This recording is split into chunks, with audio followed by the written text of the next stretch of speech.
बहुत स्वागत है जी सारे विद्यार्थियों का। एक बार फिर हाज़र हाँ, अनीता भनराल जी साडे नाल मौजूद ने जिहड़े कि स्टडी स्केयर नूं रिप्रजेंट करते हैं। सो बहुत महत्वपूर्ण टॉपिक है जुलाई इंटेक दे विच और नवंबर इंटेक दे विच किन्ना प्रोफाइल्स नूं ज़्यादा वीज़ा सक्सैस रेट मिलेगा। सो स्टडी स्केयर का वीज़ा सक्सैस रेट बहुत ज़्यादा है, पर किहड़े विद्यार्थी ने जिहड़े ये उम्मीद कर सकते हैं कि उन्होंने वीज़ा सक्सैस होएगा, वो प्रोफाइल किस तरह के होने चाहिए ने। हुण बहुत सारे बच्चे साडे फ्रैश पास आउट ने, उन्होंने लिए भी ये वीडियो बहुत हैल्पफुल हो सकती है। सो अनीता मैम बहुत स्वागत है जी, thank you so much. Thank you. और टॉपिक अनीता मैम ये है कि किहड़ा प्रोफाइल स्टूडेंट्स का अच्छे वीज़ा सक्सैस रेट वाला आस्ट्रेलिया च मन्निया जा सकता है, की उन्होंने प्रोफाइल दे विच होना चाहिए, और अखीर च फंड्स की रिक्वायरमेंट भी नाल दस दिओ जी। तो सर ऑस्ट्रेलिया में सबसे ज्यादा जो प्रेफरेंस दी जाती है वो है फ्रेश पास आउट स्टूडेंट्स को, यानी कि जिन स्टूडेंट्स की प्रोफाइल में कोई गैप नहीं है उनको सबसे ज्यादा प्रेफरेंस मिलती है ऑस्ट्रेलिया में जब भी कोई स्टूडेंट अप्लाई करता है। अब ऑस्ट्रेलिया को हम कैसे समझेंगे? There are the two things. एक स्टूडेंट अप्लाई करता है डायरेक्टली यूनिवर्सिटी में बैचलर डिग्री के लिए, और एक स्टूडेंट अप्लाई करता है कॉलेज में फॉर द डिप्लोमा प्रोग्राम्स के लिए। तो जो तो स्टूडेंट यूनिवर्सिटी में एलिजिबल है, यूनिवर्सिटी में अप्लाई कर रहा है, तो वो चूज करें कि पब्लिक फंडेड यूनिवर्सिटी ही चूज करें, क्योंकि उनमें वीजा चांसेस भी बहुत अच्छे होते हैं। या फिर अगर आप और हाई रैंक की यूनिवर्सिटी अप्लाई करते हो तो उनमें ऑटो ग्रांट वीजा आने की भी पूरे चांसेस रहते हैं।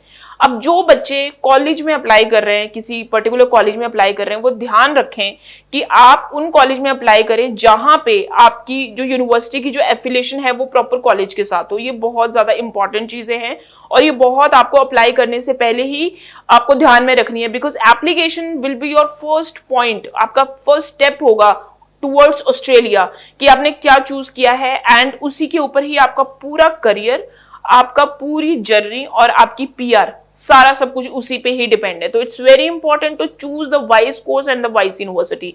सो now coming to this thing, so अब आप कैसे सोचे कि आपको यूनिवर्सिटी में अप्लाई करना चाहिए या फिर कॉलेज में अप्लाई करना चाहिए, क्या परसेंटेज होना चाहिए, क्योंकि स्टूडेंट्स के दिमाग में इस तरह के क्वेश्चंस रहते हैं। सो अगर कोई स्टूडेंट अगर आपके बेस्ट 4 एकेडमिक सब्जेक्ट में 65 से अबव हैं, then you can go for the university. आपकी बहुत सारी यूनिवर्सिटीज के लिए आपकी रिक्वायरमेंट बन जाएंगी जो कि पब्लिक फंडेड यूनिवर्सिटी होंगी।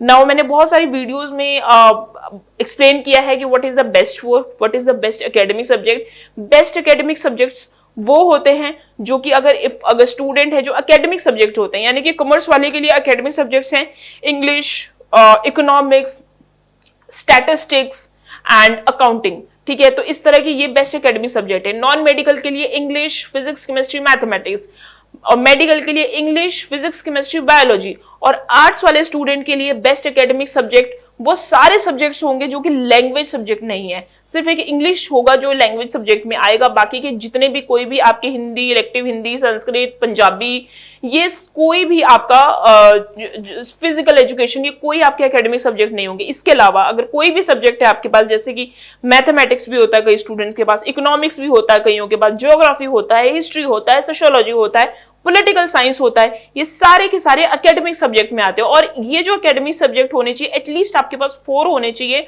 और इन चारों की जो परसेंटेज होनी चाहिए वो 65 एंड अबव होनी चाहिए।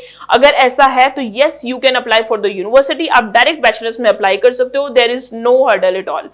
अगर आपके पास, अब आपको कई बार ऐसा होता है कि स्टूडेंट के 80% मार्क्स है लेकिन बेस्ट एकेडमिक जो सब्जेक्ट है उनमें 65 नहीं बन रहे, उनमें 64 बन गए।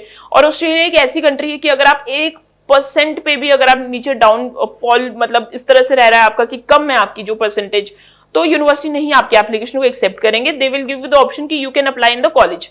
तो आप बिल्कुल कॉलेज में अप्लाई कर सकते हो, और कॉलेज आप वो वाला चूज करें जो कि पब्लिक यूनिवर्सिटी के साथ एफिलेटेड है। Let's suppose you are aiming for university of Adelaide, लेकिन यूनिवर्सिटी ऑफ एडिलेड जितने आपके मार्क्स नहीं है, then you can apply in university of Adelaide college. If you are aiming for the Monash university, but Monash university जितने आपके percentage नहीं है, then you can choose Monash college, because इन सारी यूनिवर्सिटी के जो कॉलेजेस हैं वो सैटेलाइट कॉलेजेस हैं, और इनकी डायरेक्ट एफिलिएशन जो है वो आपकी यूनिवर्सिटीज के साथ है। तो यहाँ पे ये आपको 1 साल का डिप्लोमा करवाएंगे, और बाकी की जो है वो आपकी जो डिग्री होगी वो यूनिवर्सिटी में होगी। That would be the equivalent thing. और इसमें आपके वीजा चांसेस बहुत अच्छे होंगे और आपके ऑटो ग्रांट वीजा आने के भी चांसेस रहेंगे। अगर आप किसी प्राइवेट कॉलेज को चूज करते हैं, किसी प्राइवेट कोर्स को चूज करते हैं, then it may be difficult कि आपका वीजा कैसे आएगा। उसके बाद बात करते हैं फंडिंग की। अब अगर हम फंडिंग की बात करें तो हर यूनिवर्सिटी कॉलेज को फंड को कैलकुलेट करने का तरीका है आपकी 1 साल की ट्यूशन फीस, 1 साल की लिविंग एक्सपेंसेस, ओएसएससी, आपका ट्रैवल का जो एयरफेयर है, उन सब की जो कैलकुलेशन हम इकट्ठा करते हैं, उन सबको कैलकुलेट करते हैं और उन सबको जब हम कैलकुलेट करते हैं तो इंडियन करेंसी में आपका 35 से 40 लाख के बीच में रहता है। ये जो 5 लाख का वेरिएशन है ये आपकी ट्यूशन फीस वेरी कर सकती है। लेट सपोज आपने किसी ऐसी यूनिवर्सिटी में अप्लाई किया जिनकी ट्यूशन फीस ज्यादा है तो फंडिंग भी आपको ज्यादा दिखानी पड़ेगी। लेट सपोज आपने किसी ऐसी यूनिवर्सिटी में अप्लाई किया है, ऐसे कोर्स में अप्लाई किया है जिसकी ट्यूशन फीस कम है, तो आपकी फंडिंग भी ऑटोमेटिकली कम हो जाएगी क्योंकि कैलकुलेशन 1 साल की ट्यूशन फीस है। उसके बाद आपको ये जो फंड्स हैं, ये जो फंड्स बहुत आपके क्लियर होने चाहिए। आपका जो पैसा है वो एटलीस्ट मिनिमम 3 महीने पुराना होना चाहिए and that should be in your bank account.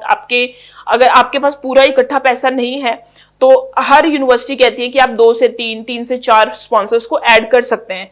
अब ये 3 से 4 स्पॉन्सर्स कौन कौन से हो सकते हैं? आपके मम्मी पापा, आपके ग्रैंड पेरेंट्स, आपके नाना नानी, ये सारे हो सकते हैं, लेकिन हर यूनिवर्सिटी पे डिपेंड करता है कि कौन कितनी फंडिंग लगा सकता है। मैक्सिमम जो फंडिंग है वो माँ बाप लगा सकते हैं, उसके बाद का जो बचा हुआ वेरिएशन है वो आपके दादा दादी, नाना नानी इस तरह से भी बहुत आराम से लगा सकते हैं। And the third is income. Income में लोग बहुत ज्यादा कंफ्यूज होते हैं। लोगों को लगता है कि अगर हमारी एग्रीकल्चरिस्ट इनकम है तो यूनिवर्सिटी हमें नहीं एक्सेप्ट करेगी। ऐसा बिल्कुल भी नहीं है। अगर आपकी एग्रीकल्चरिस्ट इनकम है, you can for sure apply. There are many university who are accepting the 100% of agriculture income. कुछ लोगों को ये भी लगता है हमारा बहुत नया बिजनेस है, अभी अभी जस्ट हमने बिजनेस स्टार्ट किया है, हम नहीं अप्लाई कर सकते, we don't have the business document. There is no problem at all, you can just call us and discuss your profile. Yes, will have some option, कुछ ना कुछ फिगर आउट जरूर हो सकता है आपके लिए, ठीक है। अगर आपके कुछ लोगों को ये भी लगता है कि हम बिजनेस तो बहुत टाइम से रन कर रहे हैं, लेकिन गलती ये रह गई कि हम एमएसएमई सर्टिफिकेट नहीं है हमारे पास, और चीजें नहीं है हमारे पास। There is no problem at all, you can show your transaction. आप जितनी भी आपकी जो ट्रांजेक्शन है आप वो दिखा सकते हो। मतलब उन सारे स्टूडेंट्स के लिए भी ऑल्टरनेट ऑप्शन निकल सकते हैं। तो अगर ये चीजें माइंड में हैं और ये चीजें हर्डल्स हैं, इन चीजों को सोच के आप किसी रैंडम एजेंट के पास गए और आपने एजेंट को के पास जाके आपने ये बोला कि मेरी एप्लीकेशन अप्लाई कर दो, मेरे पास फंड्स और इनकम नहीं है, एक बार आप जरूर डिस्कस करें। आपसे बात करते ही हमें पता चल जाएगा कि आपके पास कितने फंड है, because that is an experience. आप कहीं ना कहीं ऐसे ट्रैप में फंस जाओगे कि कोई बात नहीं, आपका वीजा करवा देंगे, लेकिन वीजा के बाद आपको हमें कम से कम 10 लाख रुपए देने पड़ेंगे। तो इससे बेटर ये है कि you just pick up your call and discuss your profile. There would be definitely एक सोल्यूशन आपके लिए जरूर मिलेगा। सो हमेशा अपनी प्रोफाइल को सबसे पहले खुद समझे, अपनी चीजों को खुद समझे, बिकॉज ऑस्ट्रेलिया में 3 चीजें सबसे ज्यादा इंपॉर्टेंट है। वन इज योर एकेडमिक, आपने कब अपनी क्वालिफिकेशन पास आउट करी, कितनी परसेंटेज है, कितने आईएलटीएस स्कोर है। The second one is funding, आपके पास कितने फंड्स हैं, कितने पुराने हैं फंड्स, कहां से पैसा आया। And the third one is income. ये 3 चीजों को पहले तो आप खुद समझे। नहीं समझ में आ रहा, you just pick up your call phone and you can connect with us so that we can give you the best solution. जी चलो, बहुत महत्वपूर्ण ਜਾਣਕਾਰੀ ਸਾਡੇ ਨਾਲ ਅਨੀਤਾ ਮੈਮ ਨੇ ਸਾਂਝੀ ਕੀਤੀ ਹੈ। ਸੋ ਸਕਰੀਨ ਤੇ ਨੰਬਰ ਹੈ, ਇਸ ਨੰਬਰ ਤੇ ਤੁਸੀਂ WhatsApp ਕਰੋ, ਆਪਣਾ ਪ੍ਰੋਫਾਈਲ ਭੇਜੋ ਔਰ ਪੂਰੀ ਕਲੈਰਿਟੀ ਤੁਸੀਂ ਅਨੀਤਾ ਮੈਮ ਤੋਂ ਹਾਸਲ ਕਰੋ ਤੇ ਆਪਣੀਆਂ ਫਾਈਲਸ ਲੌਂਚ ਕਰੋ। Thank you so much. Thank you.